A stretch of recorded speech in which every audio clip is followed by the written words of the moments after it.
Right, fellas, great into the domestic season, but now it's time for us to focus again on the Champions League. We've got two big away trips here. Partizan, we know that we can beat these guys, but before that we take on Juventus. They'll be angry, but Partizan did beat these guys, and if it works out how it should, we beat Partizan, that means that we are capable of being Juventus, okay? So we could get into a really strong position in the group over these next few weeks. Let's go, boys.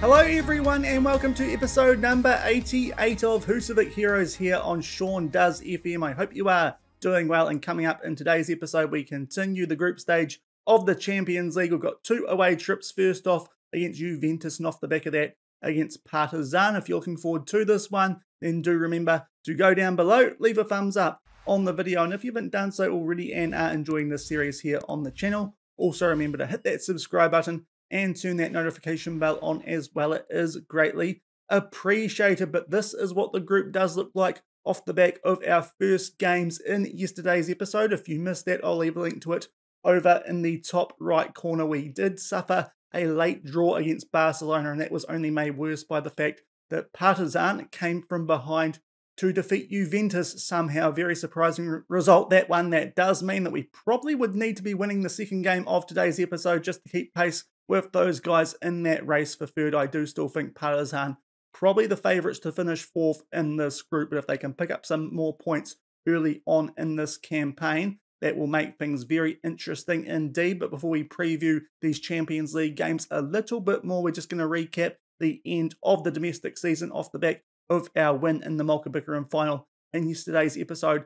As well, we had 3 league games off the back of that and ended up winning them all despite rotating our team a fair bit, just making sure that our first 11 players didn't have a heavy match load going into the rest of the Champions League campaign. First off, a 4-0 win away at our Clanessa team, who are very close to the relegation zone. Thankfully, they did stay up considering they did a decent job in European qualifying this season. Goodness on Bjarkason, Salic and Caviglia off the bench with a late penalty there to give us a win. They got a red card, but not until the 82nd minute when it was already pretty much all over Red Rover. Then a narrow win against Fram Reykjavik off the back of that. This was a slightly more concerning result just because we did put out close to our best 11 for this game, but picked up a 1-0 win thanks to a Rubio goal on the hour mark and finished the season off with another win, this time against Fylkir Satole with an early penalty, and then Frederick Larsen with 2 second half goals. So this is how the domestic season did finish here in Iceland. We are the champions for the 6th straight season, fairly comfortably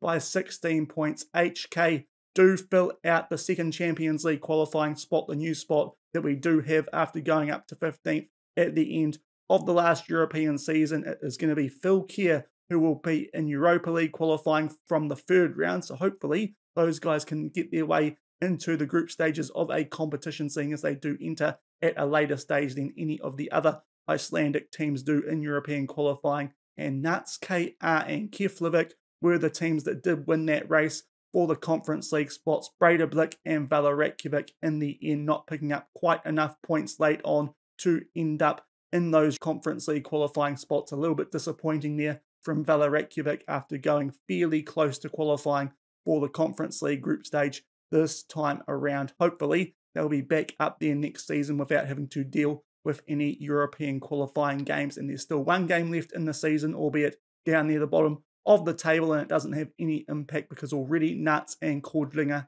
are going to get relegated. Benjamin Rubio should be picking up the golden boot there on 18 goals. He's also got the highest rating, slightly above Patrick Nygaard, and the most clean sheets go to our new goalkeeper in Thomas Diaz. And that's pretty much a wrap up of the league season here in Iceland. We picked up a domestic treble with the league, the Icelandic Cup that we picked up in yesterday's episode, as well as the Super Cup at the start of the season off the back of that failed Deal to Bakar campaign over HK in the final of that one. And a quick look down at the one deal to see who is coming up. It was going to be Stjarnan and Vestmannaeyja who will make their way up to the top division next season. Helka from the Multiplicarum final going down to the 2 deal, of course, with Curry, and I think that's probably as far as we do need to go down in terms of wrapping up the Icelandic season. But today we are in Champions League mode fully. First off, we'll have a look at our first opposition, Juventus, coming into this off the back of that surprising loss against Partizan. They do have a very good squad, though. They've got a 38-year-old Immobile up front, which is a little bit interesting, but alongside him, a good young striker in Kalantari. They've still got the likes of Chiesa, Locatelli, Kulusevski in the midfield, and Hernandez, Laporte, De Ligt, and Dallo at the back alongside Costa in goal. Not quite sure how these guys did lose that game to Partizan, but hopefully off that result we can catch them while they are vulnerable. And then off the back of that game, we do take on Partizan. This is a team who we did beat in Champions League qualifying a few seasons ago. Their squad looking somewhat similar to the team that we did take on back then with Sasha Jala, their captain, still there, the player that we did sign in our Blue Hell Worldwide save on the last FM. Apart from that, not too many familiar names in their squad, but obviously they're a bit stronger than they do look, having just picked up that win over Juventus. But hopefully we can pick up 6 points against those guys and put ourselves into a good position to at least qualify third in this group. And those are the two teams who we are taking on in today's episode. Wasn't expecting to get too much out of the first game against Juventus, but after Partizan did beat them on that first match week, maybe we can get something out of that game. But as I said, really hoping we can win both of our games against Partizan. We've got the rematch at the start of next week against these guys back at our home stadium in Iceland. But we'll come back shortly for the first game of today's episode from the Allianz Stadium as we travel to take on Zinedine Zidane's Juventus. And team sheets for this game against Juventus, there is their team. They've made a few changes to what we saw before on the club information page, but still a very strong lineup. In terms of us, we are full strength starting 11 wise. Jorge on the bench as left back cover. That is because Chatzakis is quite injury prone at the moment, but hopefully we can pick up a decent point here and just see where that leaves us going into that Partizan game. And 5 minutes gone, we have the first highlight of this one. Juventus were on the attack. Ian Carlo did win a header, but Juventus do get possession back shortly and they start to drive forward here. It's a little bit of a messy touch there, and Ramos almost gets a shot off. Very messy from us at the back. We nearly gift them a goal like Barcelona did for us yesterday, but it remains 0-0 at the 10-minute mark. Up to the 19-minute mark for our next highlight is a Juventus free kick. Ramos puts that just over the bar. Was just keeping my eye out there on the bottom left corner. Thankfully, Barcelona have grabbed an equaliser because early on Partizan were leading Barcelona. They might be a lot tougher than I thought they would be, but so far Juventus well on top of us here, approaching the half-hour mark, still 0-0. And up to the 34-minute mark, it's another free kick here for Juventus. It's an easy push in the back, call that, and they will get a penalty here on the 35-minute mark. That is not what we needed. We can't afford to be making these mistakes against good teams like Barcelona and Juventus. You will see behind my head Barcelona getting back on track after conceding that early goal against Partizan. They are now 3-1 up thanks to goals to Leao and Jesus, but that penalty rightly awarded, and it is Immobile at 38 years old with the take, and Serafellini pulls out a great save there in the bottom right corner. We'll see if anything comes from the subsequent corner, which Chiesa will take, puts it in towards the far post. Ramos gets his head on the end of that, but Serafellini with a save, and it's still 0-0 here just shy of half-time. And shortly off the back of that penalty save there from Serafellini to keep the scores at 0-0, it is another highlight here. We look to play out from the back, but a poor ball forward there, and Juventus are back in possession. All the highlights so far in their favour, and Ramos on the ball will put that in for Immobile. Thiago Polo does not read that well. He's been very good for us so far since coming to the club, but that looks like a little bit of a misjudgment from him there. VAR is going to check it, and the goal is awarded. It did look like a fairly clear-cut one where the Immobile was onside, and he scores a goal at the ripe old age of 38 years old. It's a poor read that from Paolo, and he puts that into the bottom left corner on the volley. 1-0 Juventus, just shy of the 40-minute mark. And that is half-time in this one. No complaints with the scoreline. We have done very little in this game so far. Juventus well and truly on top of us, and at the moment we do find ourselves bottom of the group if the results do stay the way that they are. But we'll just see how the boys do react to this halftime talk before we make any substitutions, because not too bad off considering the domination Juventus have had as we kick off the second half 1-0 behind. And up to the 50-minute mark here, we're going to make some early second half substitutions. Not very happy with this left-hand side, it's fair to say. Jorge can come on for Meza on a 6.1 and Trey Ore on a 6.3. Frederick Larsen to come on for him to try and do something in these last 40 minutes. And up to the 52-minute mark, our next highlight here yet again in Juventus' favour. It's a free kick. We have shifted to a positive mentality just to see if that will help. But Kulusevski, the man who these days is at Tottenham, puts that away in the bottom left corner off the assist there by Lamos, and Juventus look like they are in full flow here off the back of that surprising result on the first match week against Partizan. Simple play there. They've got too much quality for us at the moment. 2-0 Juventus just after the 50-minute mark. And up to the 69-minute mark now, it is a corner here for Juventus. Far post, De Ligt gets his head on the end of that, straight at Serafellini. Bottom left corner, Partizan now only trail Barcelona by a goal, so they are still right in that game. We hoofed that deep, but in the end, Juventus just give that back to Costa. Long ball forward here. Kalantari, that is awful from Serafellini. He's had a great game, of course, with that penalty save, but that just undoes all that good work that he did in the first half. That was pretty average there from our Italian goalkeeper, and it is now 3-0 Juventus. That should have been saved pretty comfortably. Not too sure what he's done there, and we are now in a world of trouble with 20 minutes left, and we are going to make our last substitution off the back of that highlight. Rubio not going well, down to a red heart. Martins to come on for him. Not great that from Serafellini. 3-0 Juventus with 20 minutes left. And not too long off the back of that third goal for Juventus. They were on the attack there again, but we do get possession back and hopefully can create a chance in this game to try and get some pride back in the scoreline. Martins had the ball there, but the tackle does fall down at the feet of Caviglia. We do have quite a few Italian players in this squad, and that shot by Martins off his head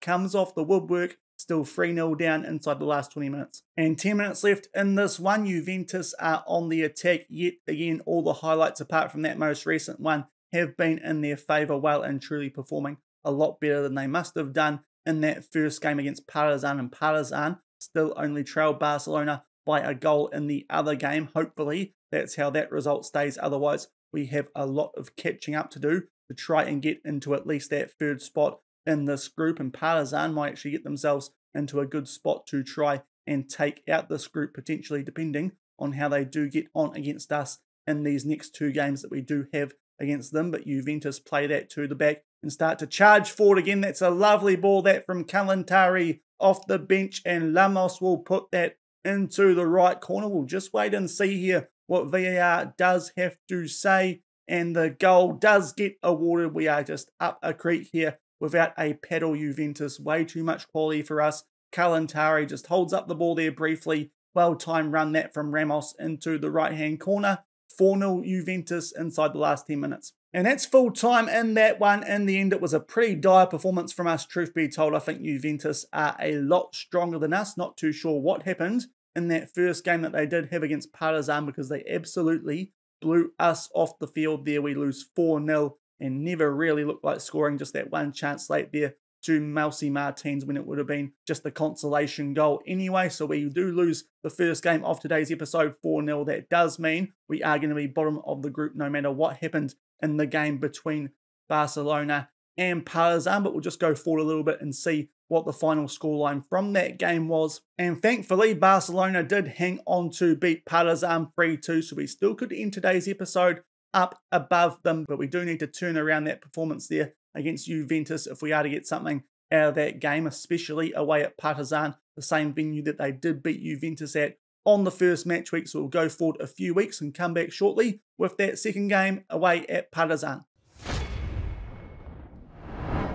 And here are the team sheets for the second game of today's episode. There is the Partizan team, a team that is doing well above expectations so far in this group. And here is our team. We've made one change in the midfield. Anason just had a little bit of a niggly injury since the last game and hasn't quite fully recovered. Probably could start if we needed him to, but Goffey can start instead of him. Also on the bench, we've got Chatzakis as right back cover, a little bit higher rated than Petrovic these days, as is Jorge. So that's our wing back cover for this game, and hopefully we can get back on track with a win against opposition who we have beaten in past Champions League qualifying campaigns. And up to the 21-minute mark for the first highlight of this game, we are in position in the green yet again, taking on a team in black and white. So far, slightly edging things stats-wise as well, starting off this game on a positive mentality, seeing as we have bet these guys before. Chaka will play that back for Goffey. His shot goes straight through the hands of the Partizan goalkeeper, and that is exactly what we needed to get back on track after that really disappointing result there against Juventus. It's been a good start, and we cap it off with a goal there on the 22-minute mark. Chaka Traore gets in behind. Good work to play that back to Goffey, and too much power on the shot. 1-0 Völsungur at the 22-minute mark. And that's half time in this one. Just that one highlight in the first half, that goal to Goffey. So fairly happy with how things are going. That shot that Partizan did come in injury time. So that was a pretty good half from us. No changes to be made here at the break. And hopefully we can hold on here for our first win of this Champions League campaign in the group stage, as we do lead Partizan 1-0 away from home. And shortly off the back of the restart is a corner here for Partizan. They get their head on the end of that. Luckily, goes just over the bar. Still 1-0 to Völsungur. And it looks like we're going to have a lot more highlights in the second half than we did have in the first. This time we are down the other end, albeit Goffey takes a little bit too long on the ball there, and Partizan might be working their way back into this one, albeit we do still hold that 1-0 lead. Hopefully, we can see that out. These would be 3 massive points to get ourselves back above these guys and get the order of this group looking a bit more like we expected it to be at this stage of play, after they did pick up those unexpected 3 points on the first match week with their win here against Juventus. So far, we're doing slightly better than Juventus, albeit they also had a 1-0 lead in that game, and it is Partizan on the counter-attack. Vlahovic there at the far post. His header goes just over the bar, and we do cling on to our 1-0 lead. And shortly off the back of that highlight, down the other end for a corner, we try and pick out Paulo there at the near post, but the header does go back out to Patrick. Nygaard puts that in for Rubio. His header just over the bar. We have gone back to a balanced mentality just to see if that helps us see out that lead, as we do still hold the 1-0 advantage. And up to the 61-minute mark, it is a free kick here. Patrick Nygaard looking for that top left corner. It comes off the upright, albeit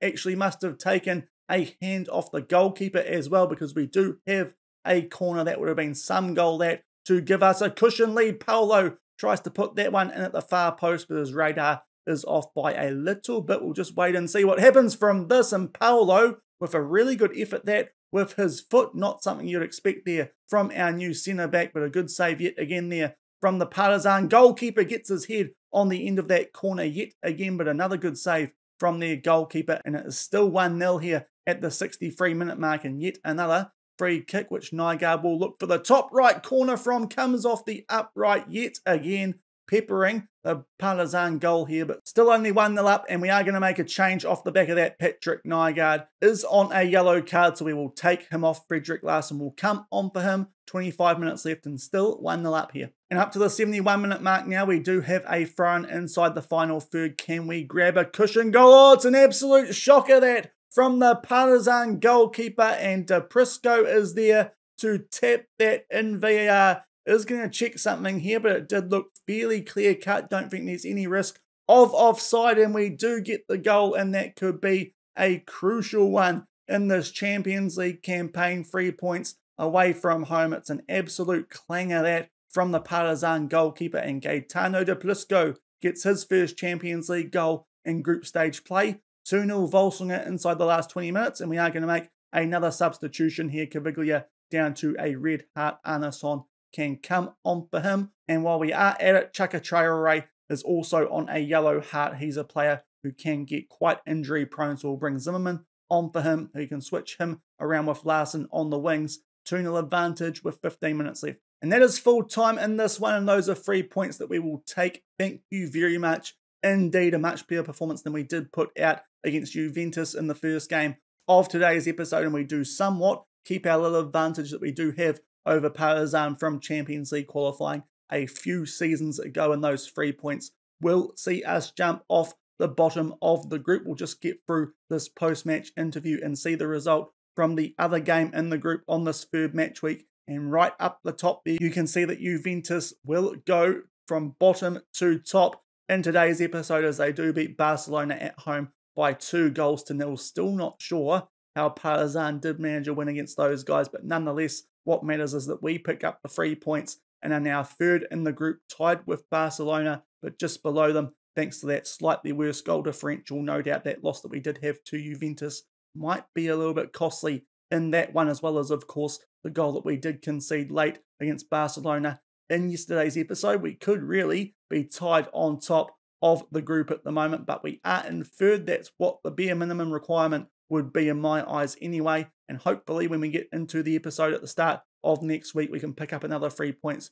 against Partizan just to make sure we're in a bit of a safer spot to qualify into a European competition from this group. And back in the inbox off the back of those games in today's episode, a bit of a disappointing one, that first one losing 4-0 away at Juventus, but getting right back on track with that 2-0 win there away at Partizan. Just another quick look at what the group does look like. We are in third, 1 point clear of Partizan, joint on points with Barcelona below them. On goal differential, Juventus 2 points ahead of us, so not in a bad position at all. Just that little unexpected win that Partizan did pick up in the first episode does keep this group a little bit tighter than we were expecting it to be. But that will do it for this week of Husavik Heroes. If you did enjoy today's episode, then do remember to go down below, leave a thumbs up on the video, and if you haven't done so already and are enjoying this series here on the channel, also remember to hit that subscribe button and turn that notification bell on as well. We will come back at the start of next week with a rerun.